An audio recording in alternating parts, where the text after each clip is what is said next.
A young nurse goes above and beyond her duties to care for a lonely elderly man, seeing him not just as a patient, but as a person. She dedicates herself to making his final days as bright as possible. But after his passing, a visit from his lawyer reveals a startling truth about the man, a truth that changes her life in ways she never expected. Hi everyone, welcome back to Unveiled Narratives. Today I have another heartfelt story to share with you. It was another routine day at St. Vincent's Hospital. Anna, a nurse in her late 20s, moved briskly through the ward, checking patient charts and ensuring everyone received their medications on time. Among her assignments that day was a visit to room number 95, where an elderly man had been admitted weeks ago after his cancer treatments had failed. With no family to advocate for him, he had remained in the hospital for end-of-life care. It was Anna's first time checking on this particular patient. As part of her rotation, she had been newly assigned to his care that morning. When she entered room 95, she found the elderly man sitting up in bed, his frail body leaning against the pillows. His tired eyes were focused on the window, looking out at the courtyard below. Anna greeted him with a soft, "Good morning," but he didn't respond much, just a slight nod. As she checked his vitals, she noticed how quiet the room was. Unlike the other rooms she'd visited, there were no flowers, no family, no get-well cards. Only a single old photograph of his late wife on the bedside table. In the ward, Anna often saw the elderly man sitting quietly in his chair by the window, his gaze drifting between the courtyard outside and the hallway. From time to time, his eyes would rest on the other patients who were surrounded by their families. Their laughter, their shared stories, and the comforting presence of loved ones seemed to fill the space with life and warmth. Anna noticed how his face would soften in those moments, as though he was happy for them. But when she checked on him in his room later, that small smile would be gone, replaced by a stillness that spoke of years of loneliness. His room felt especially empty. It wasn't just the absence of visitors, but the starkness of the space itself. Anna decided she couldn't let it stay that way. The next day, she brought in a small vase of daisies and placed them on his bedside table. The elderly man didn't say much, but his gaze lingered on the flowers for a long moment, and she thought she saw a faint glimmer of peace in his eyes. After that, she started finding other small ways to make his space feel less lonely. Some days, it was a colorful card she placed on his tray table. Other days, it was a book she would read to him in quiet moments. These small acts weren't required of her, but she couldn't ignore the pull she felt toward him. Anna's shifts were long, and she often worked double to save for her future, but even on the most exhausting days, she made sure to stop by room 95. No matter how tired she was, she wouldn't let him feel forgotten.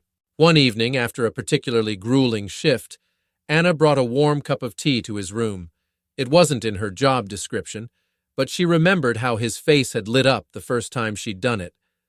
The elderly man, once a shadow of himself, now seemed to find comfort in these small acts of kindness. His tired eyes brightened as he held the cup, a silent appreciation in his gaze, as if these fleeting moments of care were a reminder that he was still seen, still valued, even in his solitude. Despite her own exhaustion, Anna never let the weight of her work keep her from those quiet moments of care. She couldn't explain why she felt so drawn to him, but she knew it was more than just duty. It was a simple truth. No one should feel alone, especially not in their final days. Over time, the strangeness between them faded, replaced by a quiet familiarity. The elderly man's face would brighten whenever Anna walked into the room, and she, in turn, found herself looking forward to those moments. In caring for him, she discovered a sense of purpose that made the exhaustion of her long shifts feel lighter. The small acts of kindness she offered seemed to make a difference, and the elderly man's eyes would always soften when she walked in. It was a quiet connection, but it was real, a bond formed not by words, but by simple actions and shared moments of silent understanding. But one afternoon, as Anna walked into the ward, something unexpected caught her attention. Standing outside room 95 was a man in a dark suit, his serious expression set as he looked toward the door. He wasn't like the usual visitors or staff Anna was used to seeing, and his presence immediately piqued her curiosity. Approaching him, Anna asked, "Can I help you?" The man turned slightly toward her, his tone low but clear as he replied, "I'm here to see Mr. Donovan."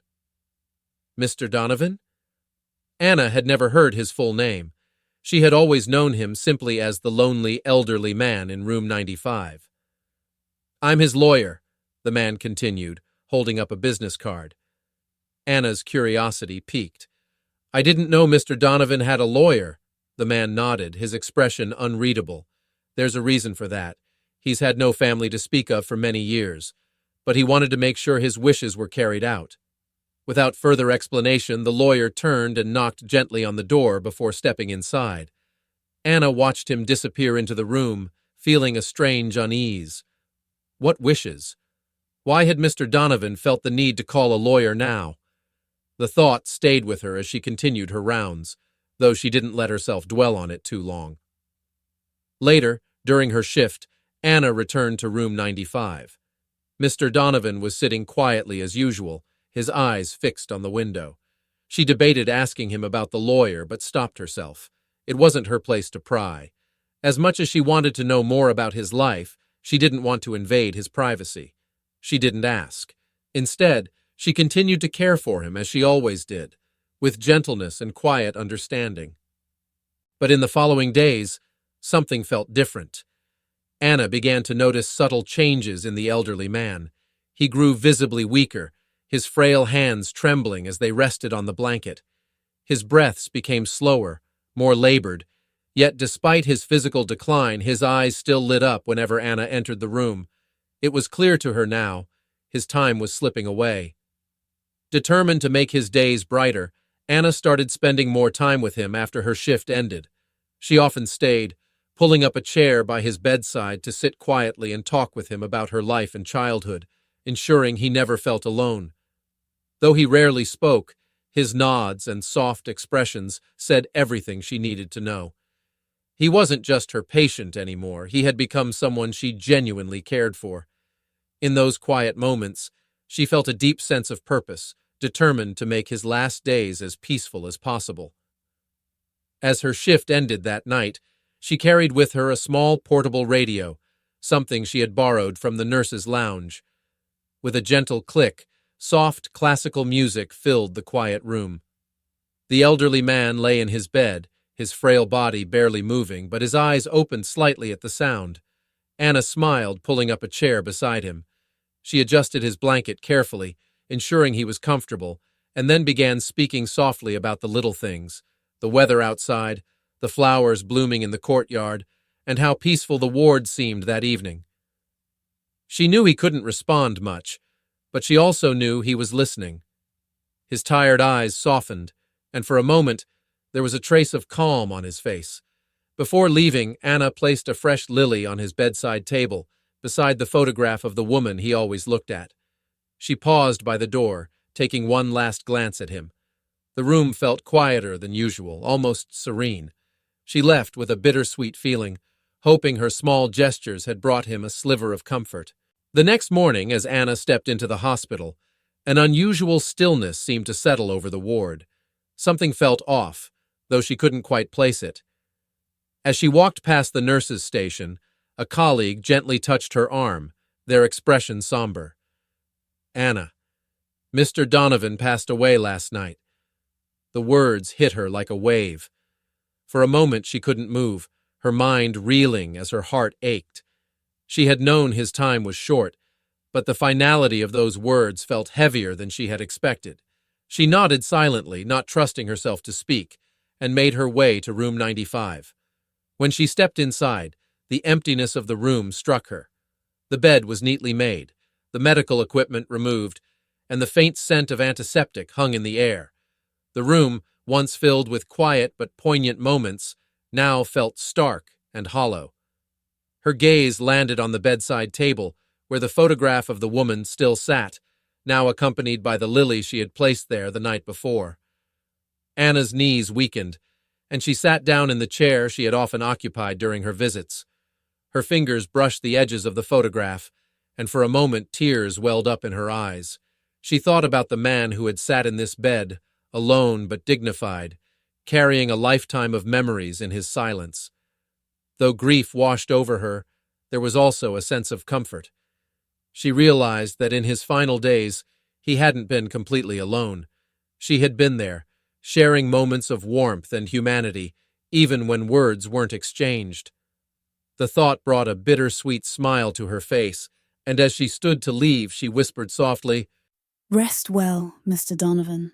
Later that same day, as Anna lingered near the ward, unable to fully shake the heaviness in her heart, she noticed a familiar figure approaching.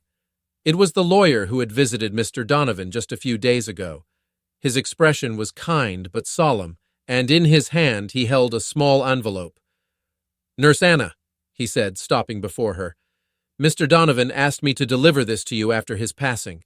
It was very important to him." Anna's breath hitched as she took the envelope, her hands trembling slightly. "He wrote this for me?" she asked, her voice almost a whisper. The lawyer nodded. "Yes.